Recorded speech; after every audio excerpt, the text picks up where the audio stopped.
Halo dan selamat datang kembali di The Deep Dive. Oke, hari ini kita mau bedah satu teks renungan harian yang Anda bagikan. Judulnya menarik nih, hari keempat, keputusan terbesar saya. Fokusnya ini kan soal perbedaan yang cukup mendasar ya, antara sekedar tahu siapa Yesus dengan benar-benar percaya sama dia. Plus, ada langkah lanjutannya, mengaku. Iya, betul. Nah, misi kita hari ini seperti biasa, mengekstrak inti pemikiran paling penting dari teks ini buat Anda. Yuk, kita mulai aja ya. Yuk. Oke, jadi poin pertama yang langsung kelihatan penting banget dari bagian renungan paginya ini, itu soal bedanya tadi. Tahu tentang Yesus itu satu hal, percaya kepada Yesus itu hal lain. Teksnya bahkan kutip Roma 10:9 ya, betul, Roma 10 ayat 9, yang menghubungkan pengakuan mulut sama kepercayaan di hati itu dengan, ya apa yang disebut keselamatan. Nah, gimana? Teks ini ngejelasin bedanya tahu sama percaya ini.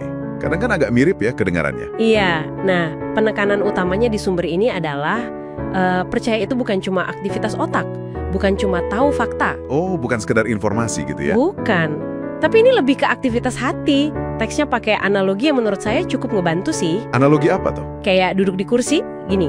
Anda mungkin tahu ya secara fakta, kursi itu kuat, bisa nahan berat badan Anda. Ya, tahu lah kalau kursi fungsinya gitu. Nah, tapi percaya dalam konteks teks ini, itu baru terjadi pas Anda benar-benar duduk. Anda secara aktif gitu, mempercayakan seluruh berat badan Anda ke kursi itu. Tanpa ragu. Oke. Jadi ini soal tindakan mempercayakan diri ya, bukan cuma data di kepala. Itu perspektif yang menarik banget dari teks ini. Iya, persis. Jadi kalau gitu, percaya sama Yesus menurut sumber ini, itu kayak gimana? Mirip kursi tadi? Persis kayak analogi kursi itu. Jadi menurut teks ini, percaya pada Yesus itu ya sebuah penyerahan diri total. Penyerahan diri total. Maksudnya? Artinya, bukan cuma yakin dia bisa nolong atau gimana, tapi Anda secara aktif mempercayakan seluruh hidup Anda, keputusan-keputusan Anda, ya masa depan Anda juga ke tangannya. Wah, itu komitmen yang dalam ya? Iya, komitmen hati yang penuh, bukan cuma setuju di pikiran aja. Dan sumber ini kan menghubungkan kepercayaan hati ini plus nanti pengakuan mulut dengan konsep keselamatan yang dalam konteks Roma 10 tadi ya, seringnya dipahami sebagai pemulihan hubungan sama Tuhan dan jaminan hidup kekal gitu dalam keyakinan Kristen. Menarik. Teks ini kayak ngajak kita ngaca ya, dan muncul pertanyaan refleksi nih dari teksnya buat Anda. Kalau pakai analogi kursi tadi, iman Anda sekarang ini lebih ke arah mana? Masih sekedar tahu kursinya kuat atau udah beneran duduk mempercayakan seluruh beban hidup Anda padanya? Wah, ini ini pertanyaan buat direnungkan sendiri ya. Iya, betul. Oke, anggaplah hati sudah berkomitmen penuh nih, udah duduk di kursi itu. Tapi kok renungan malamnya bilang itu belum selesai ya? Ada langkah berikutnya lagi menurut sumber ini. Betul sekali. Setelah percaya di hati, nah teks renungan malamnya ini lanjut ke langkah berikutnya, mengaku dengan mulut. Mengaku dengan mulut. Iya, sumber ini bilang pengakuan ini bukan buat pamer loh ya, bukan buat cari perhatian, tapi ini lebih kayak sebuah deklarasi iman. Deklarasi iman? Maksudnya? Ya, semacam cara untuk menegaskan keputusan percaya tadi, nggak cuma buat diri sendiri, tapi juga di depan orang lain, dan dalam kerangka keyakinan teks ini juga di hadapan surga. Menarik ya istilah deklarasi iman. Terus teksnya ada nyebutin dampak atau efek dari pengakuan ini nggak? Ada, ini yang menarik juga. Teksnya bilang kalau tindakan pengakuan ini itu membawa kebebasan sama peneguhan. Kebebasan dan peneguhan, gimana tuh maksudnya? Sumbernya nggak detail banget sih gimana mekanismenya, tapi kayaknya ya ada semacam beban yang lepas gitu. Atau rasa damai yang muncul waktu iman yang tadinya cuma di dalam, itu diungkapkan keluar.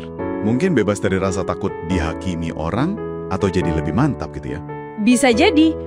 Mungkin rasa bebas dari takut dinilai, atau peneguhan karena tindakan luar kita jadi selaras sama keyakinan di dalam. Oke. Terus buat nunjukin pentingnya pengakuan ini, teks Anda ini ngutip Matius 10 ayat 32. Oh iya, isinya tentang apa? Di situ ada janji yang signifikan ya dalam keyakinan ini. Kalau seseorang ngakuin Yesus di depan manusia, nanti Yesus juga bakal ngakuin dia di depan Bapa di surga. Wow, tapi sebaliknya juga, kalau menyangkal, ya ada konsekuensinya juga. Jadi ini nunjukin betapa seriusnya sih arti pengakuan publik ini menurut kerangka pemikiran sumber ini. Jadi kayak ada hubungan timbal balik itu ya. Pengakuan di bumi dibalas pengakuan di surga, kata teks ini. Dan ini nyambung ke pertanyaan refleksi kedua yang diajukan teks buat Anda. Gimana perasaan Anda kalau harus mengakui Yesus sebagai Tuhan secara terbuka? Ada rasa malu, ragu, atau justru ya bangga dan sukacita gitu melakukannya? Jadi, kalau kita rangkum nih, apa artinya semua ini buat Anda? Penyelaman singkat kita ke teks renungan hari keempat ini kan, menyoroti dua gagasan utama ya. Yang pertama, bedanya krusial banget antara tahu di kepala doang sama percaya sepenuh hati yang melibatkan penyerahan total. Kayak duduk di kursi tadi. Betul. Kedua, pentingnya langkah lanjutan dari percaya di hati itu jadi mengaku dengan mulut. Sebuah deklarasi iman yang kata sumber ini bisa bawa kebebasan, peneguhan, dan ya punya konsekuensi kekal juga. Nah, sebagai pemikiran penutup mungkin ya yang bisa Anda bawa pulang dari sumber ini, coba deh perhatikan dinamika antara keyakinan internal yang di hati sama ekspresi eksternal yang pakai mulut tadi yang dibahas teks ini soal iman.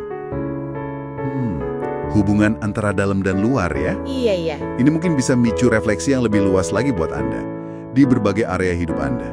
Gimana Anda melihat atau ngejalanin hubungan antara apa yang Anda yakini secara pribadi di dalam hati sama apa yang Anda berani nyatakan atau tunjukkan secara publik. Udah selaras? Atau masih ada area yang belum sejalan gitu?